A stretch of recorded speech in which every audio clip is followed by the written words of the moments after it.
তার 2-3টা ভাতার থাকার পরও আমাকে বলতো, জান গো আমি শুধু তোমাকেই ভালোবাসি। ছাড় ছাড় শালাকে আজকে মেয়েরা ফেলমু, ছাইরা দে আমাকে। ও ধরার কেউ নেই।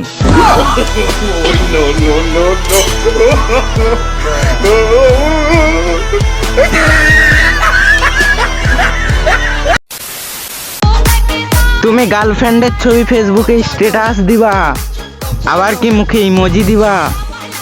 আসলে তুমি কি দেখাতে চাইছো?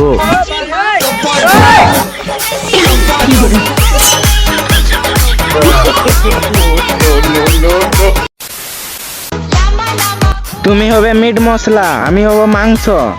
আরে তুমি হবে মিট মশলা, আমি হব মাংস। আমাকে যদি না বিয়ে করো তাহলে তোমার জীবন ধ্বংস।